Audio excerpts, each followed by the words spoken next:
오늘 이야기할 주제는 인생의 목적이 필요한 이유입니다. 참고할 서적은 무엇을 위해 살 것인가? 이 책의 저자는 윌리엄 데이먼으로 스탠포드 대학교 교육학 교수이며 미국 최고 청소년 연구소인 스탠포드 청소년 센터의 장입니다. 하버드대와 UC 버클리에서 발달 심리학으로 박사학위를 받았습니다. 인간 발달 연구의 세계 3대 석학으로 손꼽히는 윌리엄 데이먼 교수는 일반인들에게도 TV를 켜면 자주 볼 수 있는 유명인입니다. 그의 연구 결과는 뉴스를 통해 자주 보도됩니다. 무엇을 위해 살 것인가는 그의 30년에 걸친 인간 발달 연구의 최종 결과물인 기념비적인 책입니다. 자, 여러분은 인생을 살면서 인생의 목적을 가지고 살고 있나요? 자, 그러면 왜 목적의식이 중요한가요? 이 책의 저자는 명확한 삶의 목적을 찾는 것은 청소년들이 그들의 인생에서 행복과 만족을 성취하는 데 필수적이라는 것입니다. 오늘날과 같은 환경에서 청소년들은 개인의 행복과 만족을 얻는 데 매우 어려울 것입니다. 결국 목적은 인간의 궁극적 관심사와 와닿습니다. 목적은 왜 이것을 하려고 하는가? 왜 이것은 나의 문제가 되는가? 왜 이것은 중요한가? 라는 질문에 대한 최종적인 답변이기 때문에 이와 같은 것을 계속 생각을 해야 됩니다. 이러한 목적은 우리 일상을 이끄는 단기적 목표와 동기에 더 깊은 의미를 부여하고 있습니다. 사람들은 세월이 흐름에 따라 목적을 바꾸거나 새로운 것을 추구할 수 있습니다. 하지만 목적이란 최소한 그 일에 진지하게 헌신하게 하고 원하는 것을 이루는 것으로 끝나는 것이 아니라 조금이라도 더 진전이 있도록 지속되는 것입니다. 자, 이 책의 저자는 직업활동이나 가정을 이루는 일, 세상을 변화시키고자 하는 활동들이 인생의 목적 존재 여부에 따라 설명될 수 있는지 궁금했습니다. 실제 12살에서 22살 사이 청소년들 중에서는 5분의 1만 무엇을 하고 싶고 삶에서 무엇을 왜 성취하고 싶어 하는지에 대한 명확한 비전을 밝혔습니다. 60%를 차지하는 다수의 청소년들은 잠재적으로 목적의식을 가질 수 있는 활동에 참여하거나 막연하나마 자신의 포부를 세워가지고 있습니다. 그러나 자신이 하고 있는 활동에 전혀 헌신적이지 않았고 자신의 포부를 추구하기 위한 어떠한 현실적 계획도 가지고 있지 않습니다. 그리고 마지막으로 20% 정도의 청소년들은 아무런 포부나 결국 열망도 가지고 있지 않습니다. 자, 목적의식이 없는 청소년들은 최소한 현재 시점에서는 자신이 감정 상태에 별 문제가 없다고 인식하고 때로는 웬만큼 행복하다고도 합니다. 하지만 목적의 부재는 결국에 향락적인 기쁨의 순간이 찰나에 불과하고 공허해질 것입니다. 이들에게 방향이 없다는 것은 훨씬 더 큰 문제입니다. 정신적으로 결국은 강박감을 느끼고 자신이 통제할 수 없는 삶에 사로잡힌다고 합니다. 자신에 대한 실망하고 지금까지 삶의 모습으로 인해 의욕상실을 느낄 수 있습니다. 이들은 공허함과 무의미함을 느끼며 체념한 듯 살아갈 수 있습니다. 자, 한 예를 들겠습니다. 목표 설정이 안 된 제시카라는 학생은 거의 모든 과목에 대해서 우수한 성적을 얻었음에도 불구하고 평소 수업 주제에 대해 대충 훑어보는 것 이상으로 특별히 관심을 가진 과목이 없습니다. 지금까지 삶에서 내가 해온 모든 것은 결국 나 아닌 다른 사람을 위한 것이었으며 부모님을 실명시켜드리고 싶지 않았습니다. 제시카는 검증받은 재능을 가졌음에도 자신의 재능이 진짜가 아닐지도 모른다고 생각을 합니다. 앞으로 직장 생활을 하게 될 경우 여러 가지 주어진 임무를 잘 수행하기 위해 알아야 할 것들을 자신이 충분히 배웠는지도 의심하고요. 결국 자신을 잘 믿지를 못하는 거죠. 자신이 상상할 수 있는 범위 내의 직업 중 어떤 것도 자신의 흥미와 관심을 끌지 못할 것이라고 확신합니다. 결국은 미래에 대해 생각할 때마다 두려움에 사로잡힌다고 합니다. 또 보니 버나드라는 심리학자는 어떤 심각한 트라우마와 역경을 경험한다 해도 다시 회복하는 특정한 성향을 가진 사람들을 조사해 보니까 결국 어려운 환경에 유연하게 대처하는 이 어린이들은 네 가지 중요한 특성이 있다고 합니다. 그건 결국 뭐냐면 목적의식, 자율성, 사교성, 문제 해결 능력입니다. 네 가지 모두 다 중요한 거죠.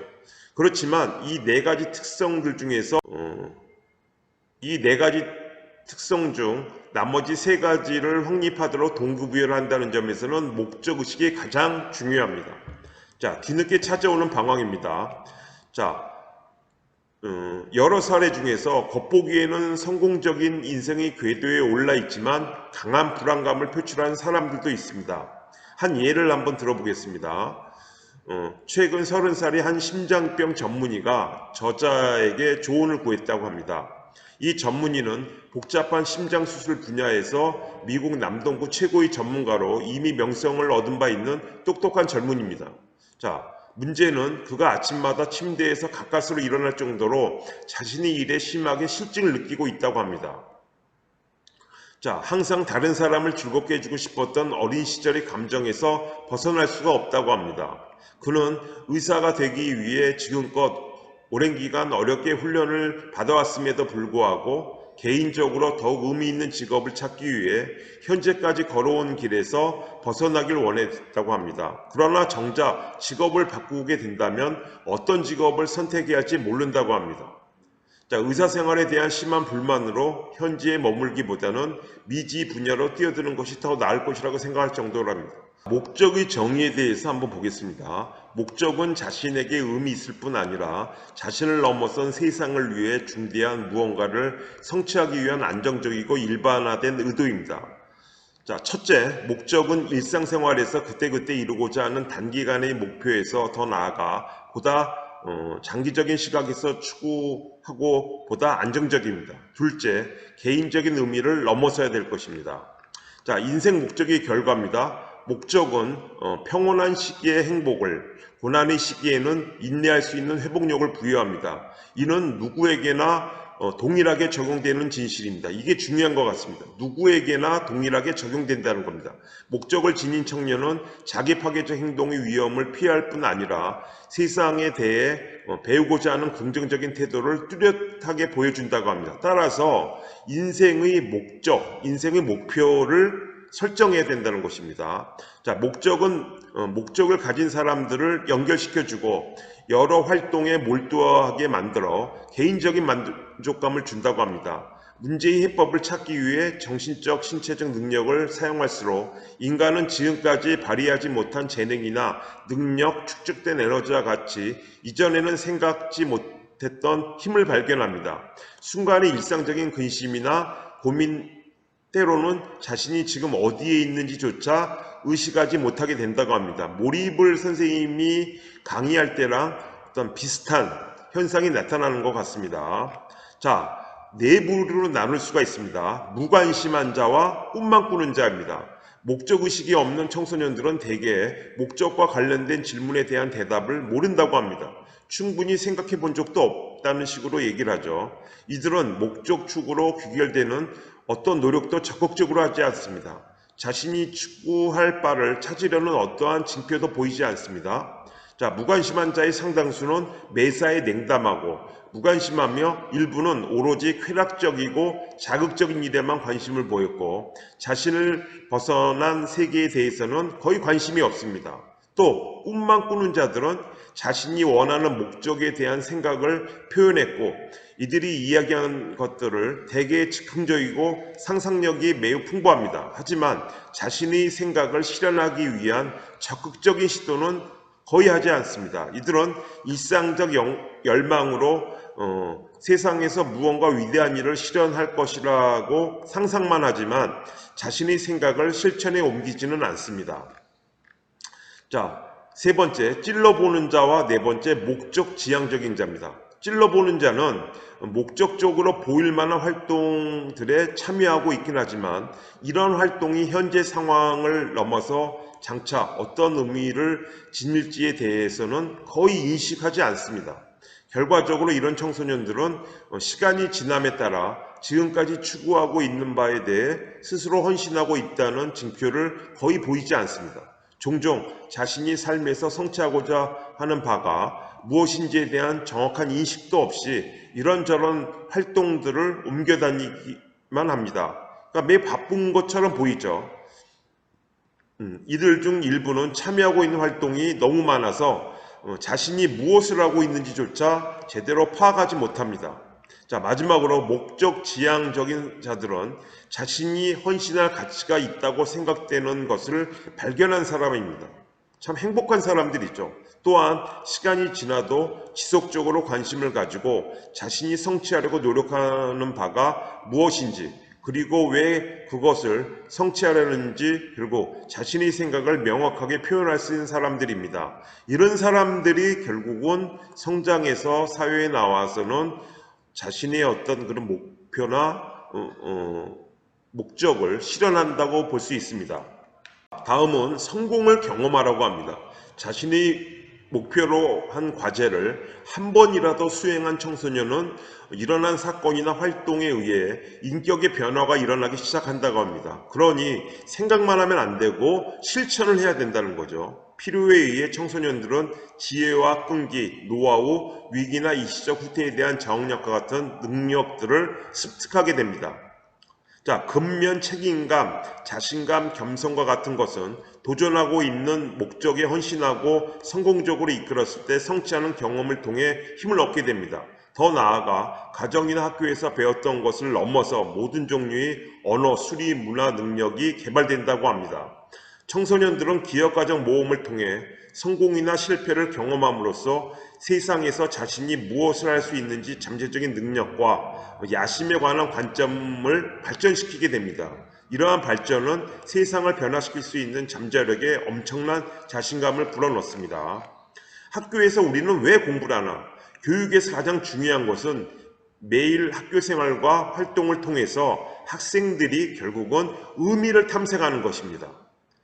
단순하게 수학 공식이나 영어 단어를 외우는 게 아니라 학교의 활동을 통해서 개인적인 자신의 관심, 에너지, 궁극적인 헌신을 도출할 수 있는 목적을 이끌어낼 수 있는 질문은 학생들에게 필수적이면서도 제일 중요합니다.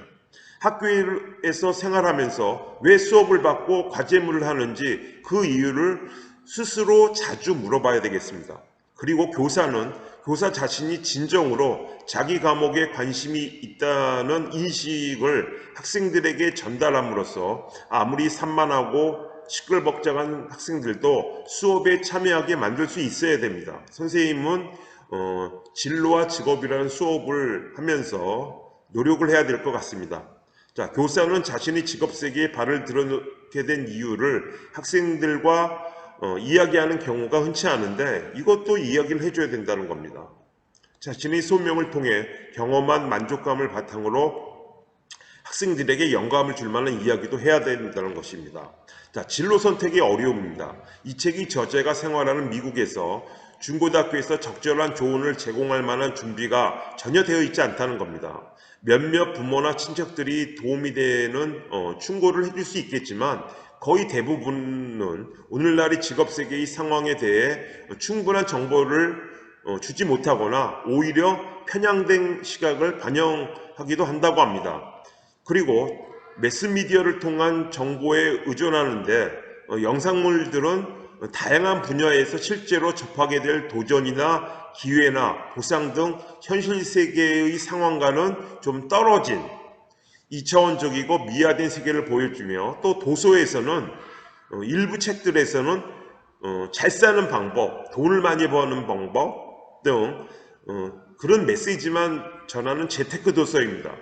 젊은이들, 이것도 꼭 젊은이들만 해당되는 건 아닌데 단기적이면서 자신과 무관한 목표에서 벗어나 지금부터 미래까지 끊임없이 개인적으로 의미 있는 목표를 갖는 방향으로 그들의 관심사를 전환시켜야 됩니다. 우리 사회의 적극적인 시민으로 참여하게끔 영감을 불어넣는 문화적 메시지를 전달해야 되겠습니다. 자, 부모의 자식 교육입니다. 모든 부모는 풍부한 인생 경험과 어느 정도의 교양 지식을 지니고 있습니다.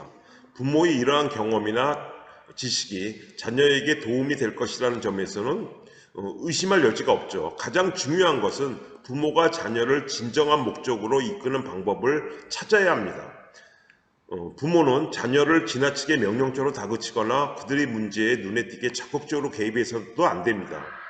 자녀들이 진정한 목적을 찾아가고 있는 과정에서 부모가 설교나 명령조로 개인적인 영역을 지적할 경우에는 더욱 부작용이 심각하게 나타납니다. 부모는 자녀가 반드시 미래가 촉망되는 선택을 할 수 있도록 도움을 줘야 됩니다. 자, 아이들이 목적의식을 갖도록 돕는 데 있어 가장 강조하는 것은 우리가 하는 모든 것들이 아이들에게 영향을 미친다는 수칙입니다. 자식은 예리한 경청자이자 관찰자라는 것을 인식해야 되겠습니다.